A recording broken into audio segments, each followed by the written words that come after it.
Hello guys, welcome back to my YouTube channel Legal Study and I hope you all are well. So आज हम start कर रहे हैं अपना topic offer which is also called proposal and acceptance with essentials. So as we all know कि one of the essential element है agreement किसी भी कॉन्ट्रैक्ट को करने के लिए। तो अगर एग्रीमेंट की हम बात करें तो ऑफ़र एंड एक्सेप्टेंस की बात हम लोगों को पहले समझना चाहिए, राइट।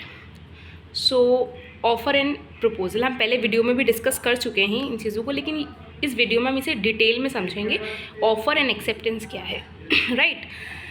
तो जैसे कि हमें पता है section 2A of Indian contract Act के अंदर ऑफ़र को डिफाइन किया गया है। When one person signifies to another his willingness to do or abstain from doing anything with a view to obtaining the assent of that other to such act or abstinence he said to make a proposal. जब कोई person अपनी willingness दिखा रहा है दूसरे person के सामने कि आप ऐसा करो या ऐसा मत करो, तो और वो किसी चीज़ का प्रपोजल आपको दे रहा है, कुछ ऑफ़र कर रहा है, तो उसको हम बोलेंगे कि वो एक प्रपोजल बना रहा है और आपको वो ऑफ़र कर रहा है। एग्जाम्पल की हेल्प से समझते हैं मीनिंग ऑफ ऑफ़र। उसका मीनिंग बेसिकली समझते हैं, ये तो बेरक की लैंग्वेज है, आपको डिफ़िकल्ट भी लग सकती है, तो इसका ईजी मीनिंग मैंने नीचे दिया हुआ है। An offer is an expression, basically एक एक्सप्रेशन है of a person showing his willingness, उसकी विलिंगनेस, उसकी विल है टू अनदर पर्सन, किसी दूसरे पर्सन की ओर, टू डू और नॉट टू डू समथिंग, कि आप ये कीजिए और ये मत कीजिए, टू ऑब्टेन हिज कंसेंट, उसकी कंसेंट को पाने के लिए उस एक्सप्रेशन पे, right. The acceptance of the offer bye such person में रिजल्ट इन वैलिड कॉन्ट्रैक्ट। ठीक है, अगर वो पर्सन, दूसरा जो पर्सन है, उस ऑफर को एक्सेप्ट कर लेता है तो वो किसकी फॉर्म में आ जाता है, वो एक वैलिड कॉन्ट्रैक्ट की फॉर्म में आ जाता है। An offer must be definite, certain और कंप्लीट इन ऑल रेस्पेक्ट। एक ऑफर जो होना चाहिए वो डेफिनेट होना चाहिए, सर्टेन होना चाहिए, कंप्लीट होना चाहिए ऑल रिस्पेक्ट्स में। इट मस्ट बी कम्युनिकेटेड होना चाहिए both the sides, right. The offer is legally binding on the parties, और ऑफर जो है वो लीगली बाइंडिंग होता है पार्टीज़ के ऊपर। एग्जाम्पल की हेल्प से समझ लेते हैं। X says to Y, X ने वाई से बोला I want to purchase your radio, कि मैं आपका रेडियो परचेज़ करना चाहता हूँ, of rupees 500 will you sell it to me. तो ये क्या है, वो एक्स जो है वाई की तरफ प्रपोजल बना रहा है, ऑफ़र दे रहा है उसे कि आप इंटरेस्टेड हैं सेल करने में, राइट। अब आते हैं meaning of invitation to offer. Offer से थोड़ा सा डिफरेंट होता है meaning of invitation to offer. An invitation to offer is an act before an offer. ये बेसिकली ऑफर करने से पहले की चीज़ होती है, right, in which one person induces another person to make an offer to him.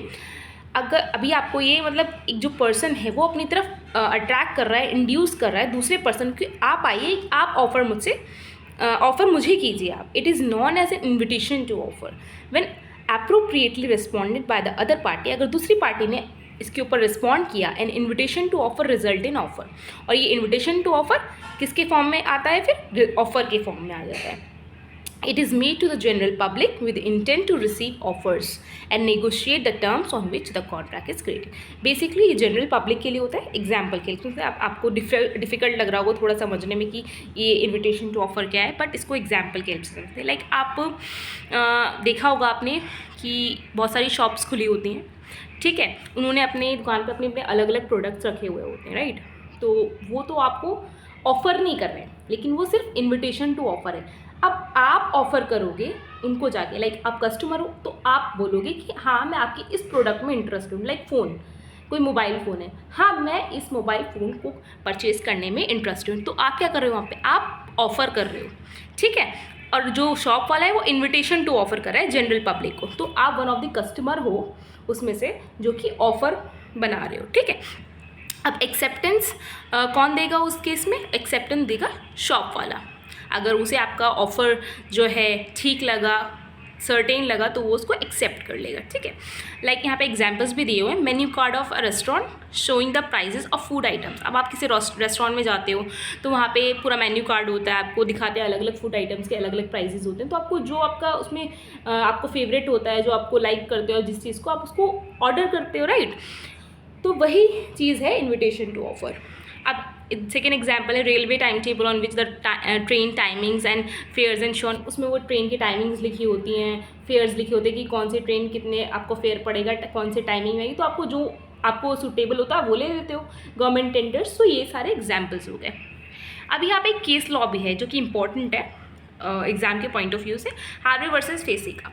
This case is an example where the quotation of the price was held to be an offer. ठीक है, अब इसको देखते हैं. इसमें क्या था, defended in this case where the owners of a plot known as Bumper Hall Pen. यहाँ पे ऑनर्स थे एक प्लॉट के जिसको बम्पर हॉल पेन के नाम से जानते हैं. द प्लेंटिव बीइंग इंटरेस्टेड, और प्लेंटिव उसमें इंटरेस्टेड था उस ऑफर में. ठीक है, इन परचेजिंग सा same sent a telegram to the defendants. और उसने क्या किया, एक टेलीग्राम के जरिए मैसेज किया डिफेंडेंट्स को, विल यू सेल इट, कि आप उसे बेचेंगे. And also ask about the lowest cash price, और उसने उसकी प्राइस की भी पूछा कि आप कितने में सेल करने में इंटरेस्टेड है. दे रिप्लाइड, सॉरी रिलाइड हो गया यहाँ पे, they replied that the lowest price is 900 pound. और उन्होंने बोला कि हाँ इसका हम इंटरेस्टेड है, 900 पाउंड में इसको हम सेल करने के लिए रेडी है. And thereafter the plaintiff was agree to buy, and वो प्लेंटिव भी अग्री हो गए बाय करने के लिए. But the defendant refuse, and defendant ने फिर क्या किया, उसको रिफ्यूज़ कर दिया. वो जो ऑफर किया था ना उसको रिफ्यूज़ कर दिया टू सेल द लैंड. और इसमें क्या हेल्ड हुआ उसके बाद, this offer had not been accepted, there was no binding contract between the parties. क्योंकि ऑफर उसमें किसने बनाया था, प्लेंटिफ ने किया था. वो तो सिर्फ इन्विटेशन टू ऑफर था. ऑफर यहाँ पे डिफेंडेंट्स ने नहीं बनाया था, वो जस्ट इन्विटेशन टू ऑफर था. एंड ऑफर किसने किया था, प्लेंटिफ ने किया था. तो यहाँ पे कभी वो बाइंडिंग कॉन्ट्रैक्ट बना ही नहीं. ठीक है, अब उसकी चॉइस के ऊपर बात है, किसकी, डिफेंडेंट्स की चॉइस के ऊपर बात है कि वो उसको एक्सेप्ट करे या रिजेक्ट करे. राइट, अब हमारे पास आ गए हैं difference between offer and invitation to offer में. इसमें डिफरेंस क्या क्या है.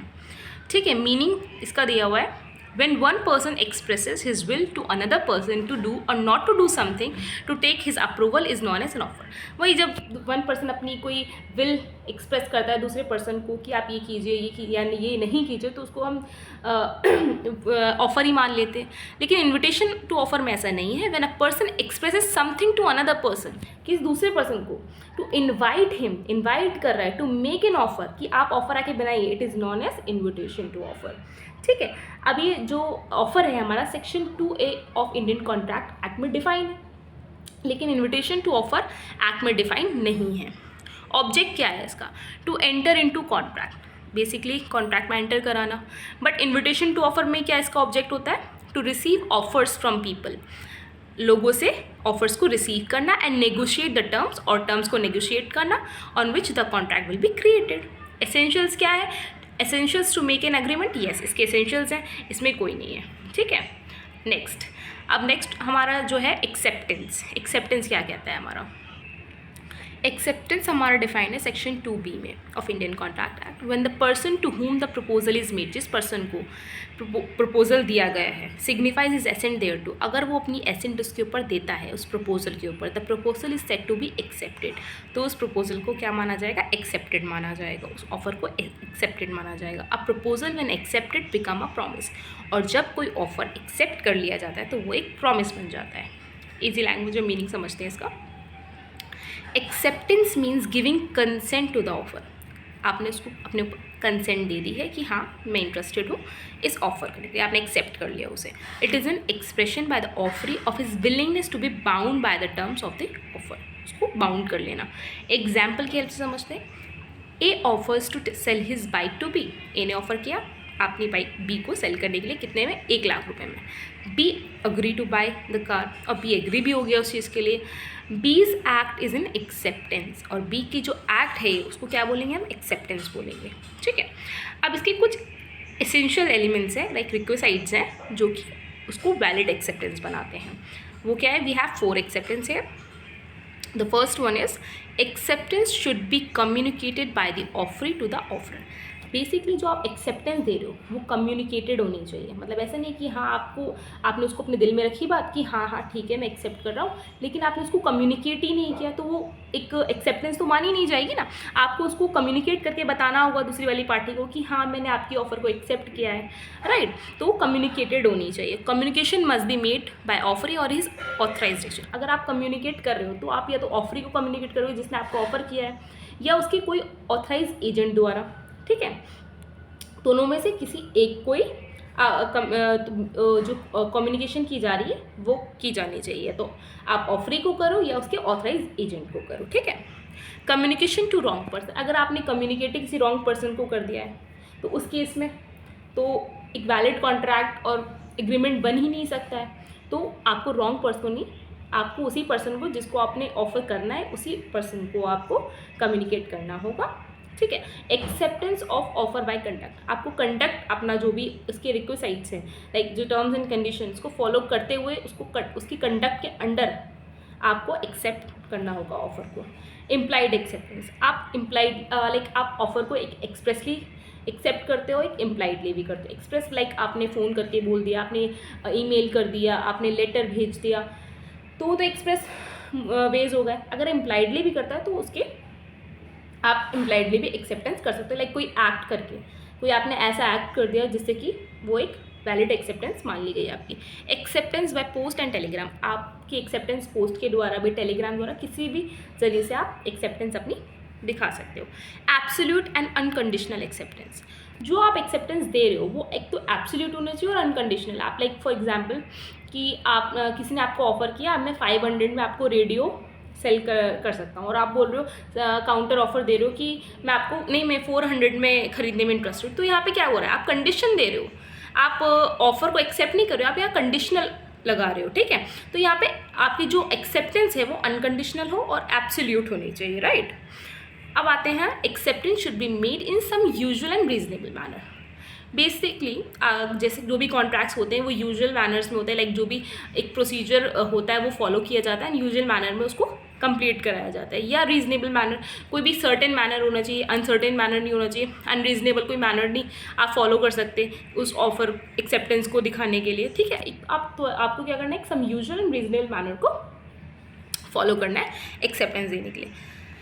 Acceptance should be made while the offer is subsisting, तो एक्सेप्टेंस आपकी कब होनी चाहिए, तब जब तक कि ऑफ़र जो है वो सबसिस्टिंग है, लाइक एग्जिस्ट करता है। ऐसा नहीं कि आपको आज ऑफ़र हुआ, आपने 4 महीने वेट किया, उसके बाद आप उसके ऊपर अपनी एक्सेप्टेंस दिखा रहे हो, नहीं, वो तब भी एग्जिस्ट करना चाहिए। अगर आप 4 महीने बाद भी अपनी एक्सेप्टेंस दे तो वो तब भी एग्जिस्ट करना है। अब वो एक्सपायर हो गया वो चीज़, उसने कहीं और अपना कॉन्ट्रैक्ट कर लिया, उसके बाद आप उसको रिप्लाई कर रहे हो, अपनी एक्सेप्टेंस दे रहे हो, तो वो अलाउड नहीं है, वो एक्सेप्टेंस नहीं माना जाएगा, ठीक है। तो ये 4 रिक्विजिट्स हैं, इनको एक बार आप दोबारा रिपीट करके देख लीजिए, तो ये है। नेक्स्ट हम पढ़ते हैं, mayor silence is an acceptance. Silence को कब एक्सेप्टेंस मानेंगे, an agreement is also form of a promise with a lawful consideration. तो क्या बोल रहा है ये, एक अग्रीमेंट जो कि promise with a lawful consideration होना चाहिए both the parties from both the sides. Similarly a promise comprises of its on parts.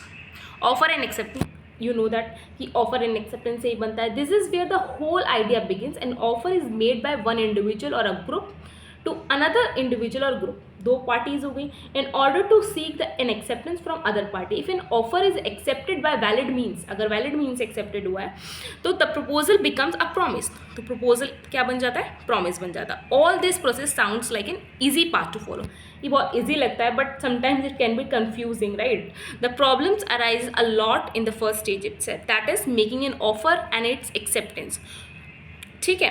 Common among them is difference of mind. A legal maxim consensus ad idem means that meeting of minds is one of the main principle behind the offer. Basically आपका जो consent दे रहे हो, जो आप offer कर रहे हो, तो आप ना उस चीज़ के ऊपर आपको वो सेम सेंस में समझ में आनी चाहिए और आप सेम थिंग के ऊपर अग्री करने चाहिए। लाइक अगर मैं कोई ऑफर दे रही हूँ तो वो सामने वाला पर्सन भी उसे उसी वे में ले। लाइक ऐसा नहीं होना चाहिए कि मैं उसे दूसरे वे में ट्रीट कर रही हूँ और वो उसे दूसरी वे में ट्रीट कर, तो ऐसा नहीं होना चाहिए।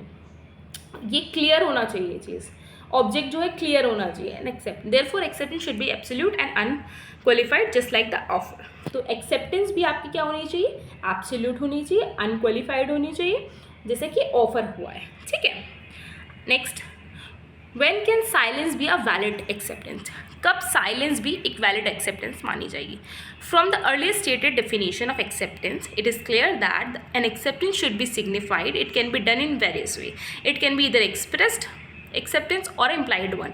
मैंने आपको जैसे कि पहले बताया, एक्सप्रेस्ड भी हो सकती है और इम्प्लाइड वन भी हो सकती है। Express acceptance consist spoken words, written assents, for example emails, letters. On the other hand, implied acceptance is a bit more complicated. It is basically an act which shows one party assent to the proposal. By doing such an act with clearly the consent of it. So इस case में जब silence को भी acceptance माना जाएगा जब impliedly आप करो, लाइक आपने कोई ऐसा एक्ट कर दिया जिससे कि शो हो रहा है कि आप हाँ उसको एक्सेप्ट करते हो ऑफर को, ठीक है। So thanks for watching, please do like, comment and don't forget to subscribe my YouTube channel. And अगर आपकी कोई डाउट्स हैं तो प्लीज़ मुझे कमेंट सेक्शन में पूछ सकते हैं आप। एंड आई होप ये आपको वीडियो हेल्प करे आपके एग्ज़ाम्स में। Thank you so much for watching.